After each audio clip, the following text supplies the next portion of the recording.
Bonjour, je m'appelle Nola Rochard. Et pour ce point droit, aujourd'hui nous allons parler du mouvement que Lorca a mentionné en introduction, le mouvement MeToo, Balance ton port en France, et plus généralement de la parole publique des victimes. Ce mouvement a offert une visibilité inédite à la parole publique des victimes, qu'il s'agisse de femmes ou d'hommes, ayant choisi de s'exprimer hors du cadre judiciaire, notamment sur les réseaux sociaux ou dans les médias, afin de dénoncer des faits de violence ou d'abus longtemps restés au silence. Selon une étude de l'Observatoire national de la délinquance et des réponses pénales ainsi que l'INSEE, une forte augmentation a été observée. Le nombre de personnes se déclarant victimes de violences dites hors ménage, c'est-à-dire commises par un tiers ne résidant pas avec elles, est passé de 173 000 en 2016 à 265 000 en 2017. L'Observatoire souligne que cette augmentation pourrait traduire une prise de conscience chez les personnes interrogées quant à leur statut de victime et à la définition même de violence sexuelle, entraînant ainsi une plus grande proportion à déclarer les faits. Ce mouvement a également soulevé des questions juridiques complexes. À quel moment la parole publique de la victime entre-t-elle en tension avec la présomption d'innocence, avec la protection de la vie privée ou encore la dignité des personnes mises en cause? En France, ces débats ont nourri une évolution du droit, notamment à travers la reconnaissance de la notion de victimisation secondaire, ainsi que par plusieurs décisions de justice cherchant à concilier liberté d'expression et droit de la défense. Une conciliation qui, dans la pratique, demeure souvent délicate. Mais ces enjeux dépassent largement le cadre européen. Il se pose partout, la parole publique devient un instrument de reconnaissance, de réparation ou de revendication. C'est pourquoi il est particulièrement intéressant d'envisager ces questions à la lumière du contexte libanais. Au Liban, la constitution de 1926, amendée par les accords de Taïf en 1990, reconnaît aux articles 8 à 13 la liberté d'expression et d'opinion. Toutefois, dans la pratique, cette liberté se heurte encore à de nombreuses limites, notamment en raison de dispositions pénales relatives à la diffamation et à l'atteinte à la réputation, susceptibles de restreindre la parole, y compris celle des victimes. Par ailleurs, la société libanaise, marquée par sa diversité confessionnelle, ses tensions communautaires et la fragilité de ses institutions judiciaires, fait face à des défis particuliers lorsqu'il s'agit de protéger la parole publique et le droit des victimes. La comparaison entre les approches françaises et libanaises permet ainsi de poser une question essentielle. Comment concilier la liberté d'expression, la protection des victimes et le respect des droits fondamentaux dans ces deux contextes juridiques? C'est précisément ce que nous allons explorer dans ce point droit en croisant les perspectives pénales, constitutionnelles et sociales avec notre invité, Maître Torbet. Comment comprenez-vous la notion de parole publique de la victime et selon vous, pourquoi cette parole a pris une telle ampleur à l'ère des mouvements MeToo, Balance ton port? Déjà, merci Enola pour votre introduction. Effectivement, donc au Liban, déjà la parole publique des victimes de violences sexuelles, qu'elles s'expriment sur les réseaux ou dans les médias, offre une visibilité sans précédent à des faits longtemps restés dans l'ombre. Dans la pratique judiciaire au Liban, les affaires de viol sont particulièrement sensibles à cette tension que vous avez soulignée. Les preuves déjà sont difficiles à rassembler. Les juges disposent d'une large marge d'appréciation. Et lorsqu'une victime s'exprime publiquement avant qu'un jugement ne soit rendu, l'opinion publique peut percevoir une culpabilité avant toute décision judiciaire, risquant d'influencer indirectement l'affaire. Cela illustre un conflit direct entre la liberté d'expression et le droit de l'accusé à être présumé innocent. Un exemple, en 2023, une journaliste libanaise connue a été condamnée pour 1 an de prison ferme avec une amende considérable en livres libanaises pour diffamation après avoir dénoncé un cas de cyberharcèlement plutôt que de violence sexuelle à l'époque. Et cette affaire soulève le risque de conflit entre liberté d'expression des victimes et le droit de l'accusé à la présomption d'innocence, surtout lorsque les dénonciations sont faites publiquement sans enquête judiciaire au préalable. Alors, entre 2019 et 2024, les autorités libanaises ont enregistré plus de 1600 enquêtes pour diffamation et injures, ce qui montre que les lois sur la diffamation sont parfois utilisées pour restreindre la parole publique, y compris celle des victimes. La médiatisation des affaires libanaises peut également porter atteinte à l'intimité de la vie privée de la victime. Par exemple, au Liban, certaines décisions judiciaires, je parlais d'une d'entre elles, en matière de violence sexuelle, relèvent un conflit direct entre la protection de la dignité des victimes et la médiatisation implicite de leur vie privée. Dans une affaire impliquant une danseuse orientale, la victime avait porté plainte contre un proche pour viol, appuyé par un rapport médical confirmant l'agression. La cour a acquitté l'accusé en se fondant sur plusieurs éléments. Délai dans le dépôt de plainte, contradiction dans le témoignage, mais surtout la vie et le comportement présumé libéré, je cite, de la victime. Le jugement contenait des passages explicites sur sa profession et ses déplacements, qu'elle partait à l'hôtel X, qu'elle revenait de l'hôtel X. Et cette décision illustre que la vie privée est exposée dans le jugement. La conséquence juridique et sociale serait une atteinte à la dignité de la victime, car son histoire est analysée publiquement. Et la stigmatisation est durable. Même en cas d'acquittement de l'accusé, cela renforcerait des stéréotypes sexistes. Ce n'est pas parce qu'elle est une danseuse qu'on peut se permettre en tant que juge de mentionner toute sa vie privée dans le jugement. Dans la pratique, la majorité des affaires portées devant les tribunaux concernent majoritairement des mineurs. Les enfants bénéficient d'une protection renforcée, considérés comme innocents et vulnérables du point de vue du droit, et leur consentement ne peut jamais justifier l'agression. En revanche, pour les femmes adultes, la crainte de stigmatisation et de remise en cause de leur crédibilité peut dissuader de saisir la justice. Ainsi, le recours à la justice est plus accessible pour protéger les enfants que pour défendre les victimes adultes.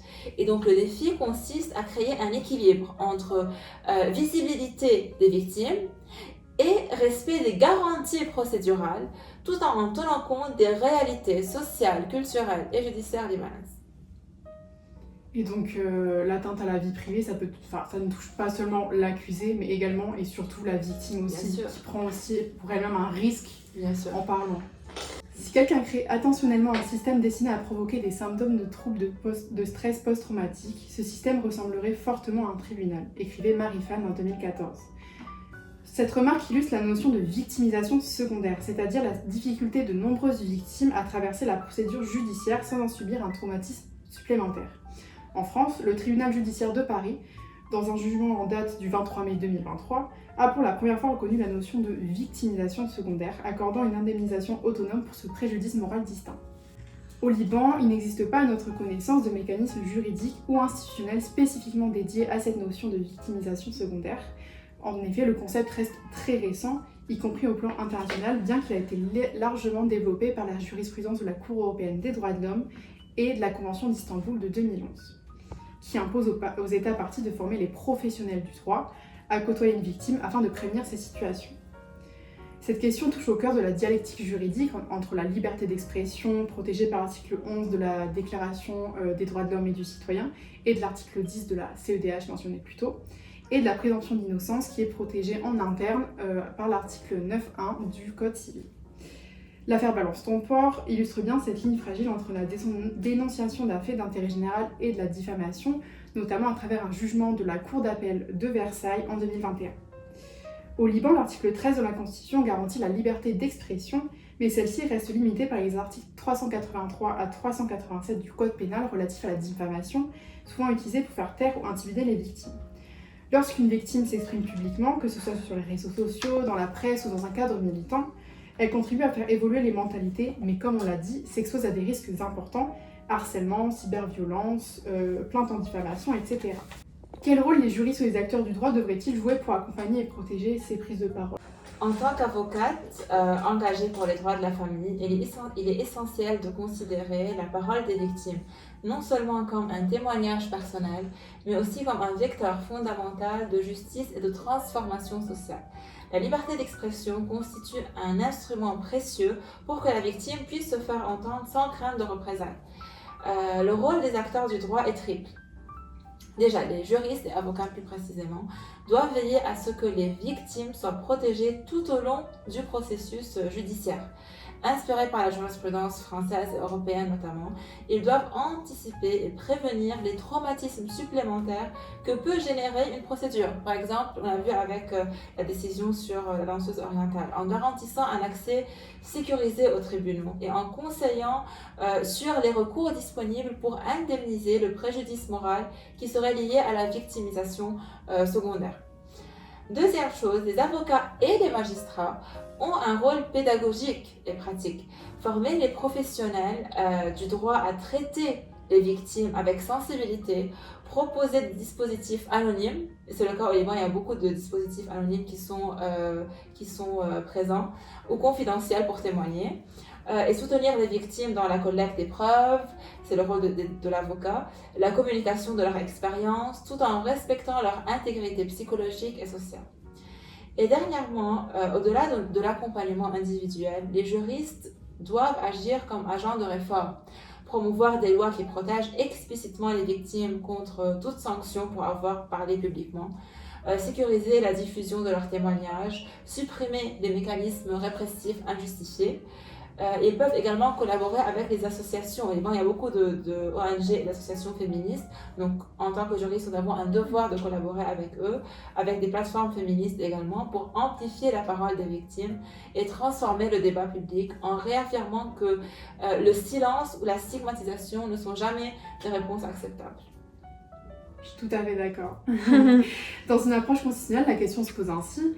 La parole publique de la victime constitue-t-elle un droit fondamental ou simplement un moyen d'action soumis aux limites légales ? Comme vous l'avez dit, ça devrait plutôt être un droit fondamental. Elle ne devrait pas être stigmatisée pour oser parler publiquement. En France comme au Liban, la tendance est à la reconnaissance de ce droit, mais les mécanismes de protection demeurent inégaux. Du point de vue du droit constitutionnel libanais, estimez-vous que les garanties actuelles suffisent à protéger les droits des victimes à s'exprimer et à être entendues ? Alors, pour évaluer l'effectivité d'un droit, ce que je travaille aussi dans ma thèse, il ne suffit pas d'examiner la législation ou les textes. Il faut également observer la pratique sur le terrain. Or, au Liban, les statistiques récentes montrent que les garanties légales restent malheureusement insuffisantes. Par exemple, en août 2025, la ligne d'assistance téléphonique 1745, gérée par les forces de sécurité intérieure libanaises, a enregistré 90, juste en août, 90 signalements de violences physiques, 2 signalements de violences sexuelles, 10 signalements de violences psychologiques, et j'en passe pour les détails, mais ces chiffres illustrent l'ampleur des violences familiales et montrent que malgré les lois existantes, un grand nombre de victimes restent vulnérables. Il y a une loi qui a été adoptée en 2014, la loi numéro 293-2014 sur la protection des femmes et des membres de la famille contre les violences conjugales, représente certes un progrès majeur parce qu'elle reconnaît le droit des victimes à la protection et à un recours judiciaire et prévoit des mesures de prévention et de soutien. Cependant, cette loi comporte encore des lacunes importantes. Le viol conjugal, par exemple, et certains abus psychologiques ou économiques ne sont pas suffisamment pris en compte. Les conflits entre droit civil, droit religieux, droit coutumier ne sont pas toujours résolus au profit des droits fondamentaux des victimes, contrairement aux recommandations de l'ONU. La mise en œuvre pratique reste limitée par le manque de ressources, de sensibilisation et d'accessibilité aux procédures. Ainsi, même si la constitution libanaise, comme vous l'avez souligné, elle consacre la liberté d'expression et la dignité humaine, et que la loi prévoit des mécanismes de protection, les garanties actuelles ne suffisent pas encore à assurer pleinement le droit des victimes à s'exprimer, à être entendues.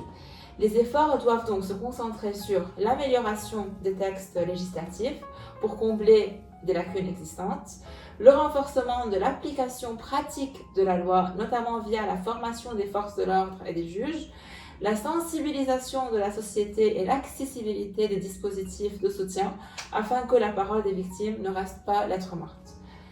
Comparativement en France, la législation sur la protection des victimes et la violence domestique est plus robuste et bénéficie d'un suivi statique plus régulier. Cependant, dans les deux pays, la protection effective de la parole publique des victimes reste un défi, car il ne suffit pas de reconnaître un droit, il faut garantir qu'il puisse être exercé en pratique. En somme, la parole publique des victimes est devenue un véritable levier de transformation du droit, à la fois révélateur des failles institutionnelles et moteur d'évolution sociale. L'enjeu dans les années à venir sera de construire un cadre juridique équilibré qui protégera sans censurer. Vous avez déjà un peu répondu en parlant des ONG qui œuvrent pour ça, mais y a-t-il eu récemment au Liban des débats ou des réformes relatives à cette thématique, contre la diffamation, la trop grande liberté des médias ? Alors oui, au Liban, la parole publique des victimes et la liberté d'expression sont au centre des débats législatifs, médiatiques et sociaux. Ces discussions se situent à plusieurs niveaux.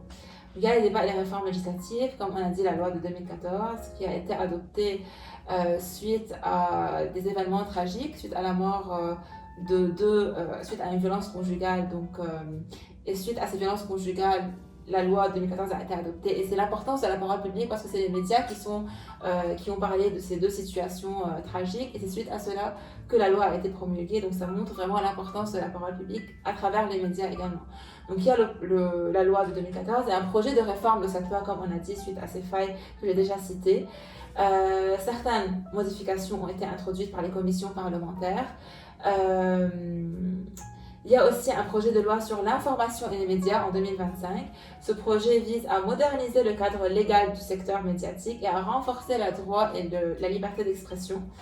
14 organisations locales et internationales, dont Amnesty International, ont appelé le Parlement à garantir que le texte protège pleinement le droit à s'exprimer.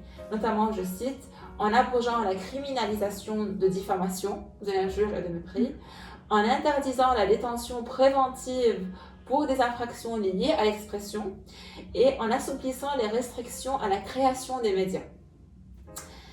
Au niveau culturel, la parole publique des victimes gagne du terrain grâce aux médias et aux productions dramatiques inspirées de cas réels de violences familiales. Il y a beaucoup de séries libanaises qui se font basées sur des faits réels, sur les violences conjugales, de plus en plus. Et ils visent à sensibiliser le public et à offrir un espace narratif pour la parole des victimes. Ces œuvres contribuent à révéler les lacunes institutionnelles et à créer une pression sociale pour des réformes. Et en somme, pour finir, comment imaginez-vous l'évolution de la parole publique de la victime, que ce soit en France ou au Liban ? Alors, la parole publique des victimes semble aujourd'hui devenir un levier essentiel de transformation sociale et juridique. En France, cette dynamique s'est concrétisée récemment avec la loi promulguée par le Parlement en octobre 2025 qui inscrit explicitement le non-consentement dans la définition pénale du viol. Adoptée par 155 voix pour 31 contre, la loi précise que le consentement doit être libre, éclairé, spécifique, préalable et révocable et ne peut être déduit du silence ou l'absence de réaction. Ce texte, déjà, marque une étape décisive pour garantir que la parole des victimes soit reconnue et protégée et qu'elle influence directement la sanction des agresseurs. Parallèlement, certaines affaires judiciaires ont mis en lumière la réalité des violences sexuelles et l'importance cruciale de la parole de la victime, notamment l'affaire Gisèle Pelicot, qui est un exemple marquant, en choisissant de renoncer à son anonymat et d'insister pour que son procès soit public. Donc Gisèle Pelicot aussi a utilisé sa voix comme un levier de visibilité et de sensibilisation, transformant sa parole en outil de dénonciation de justice. Autre chose aussi pour les décisions que vous avez aussi mentionnées, MeToo et Balance ton port, il est aussi très important de mentionner une décision de justice en France qui marque cette évolution également vis-à-vis de la parole publique, qui est celle de la décision, je vous dis ça tout de suite, qui est la décision de 2025, je ne sais pas si vous la connaissez, du 1er octobre 2025, puisqu'elle illustre également une étape décisive. La Cour de cassation a annulé le relax d'un dentiste militaire, donc c'est MeToo mais dans l'institution militaire, poursuivi pour des agressions sexuelles, sanctionnant les insuffisances de l'instruction et les motifs hypothétiques de la Cour d'appel. La Cour a estimé que la Cour d'appel de Metz avait commis une erreur en ne procédant pas à un supplément d'informations pour combler les lacunes de l'enquête, et donc notamment l'absence de recherche sur le comportement du praticien. Cet arrêt confirme que même dans un contexte militaire hiérarchisé, la parole des victimes doit être protégée et prise au sérieux et que l'impunité ne peut être une fatalité. Ainsi, la jurisprudence française, dans cette évolution, traduit une régulation procédurale de déontologie où la liberté d'expression est protégée, mais soumise au principe de proportionnalité, garantissant simultanément la protection des droits fondamentaux des victimes et des mis en cause. Donc c'est une évolution remarquable en France, j'espère qu'au Liban on arrivera à ça, mais au Liban j'imagine plutôt les réformes ou ces évolutions qui dépendent des réformes législatives et l'impact des médias et la mobilisation des ONG afin de transformer la parole publique en un véritable instrument de protection et de prévention. Parce que la parole publique des victimes ne cesse de s'affirmer. comme un moteur d'évolution juridique et sociale. Mais sa pleine effectivité, comme on l'a déjà souligné, dépendra de la mise en œuvre pratique des lois, de l'accès au recours et de la volonté politique de protéger cette expression. Je pense que cette question ne cessera pas d'évoluer. Merci beaucoup pour votre intervention à ce point droit. C'était très enrichissant, que ce soit pour nous en tant que personnes ou pour les gens qui vont nous écouter. Merci beaucoup d'être venu, Maître Torbet. Merci à vous de nous avoir écoutés pour ce premier épisode de Connected Horizons. Nous nous retrouverons bientôt pour un épisode avec une autre professionnelle du droit venant d'une autre législation. Merci à vous encore une fois et à bientôt.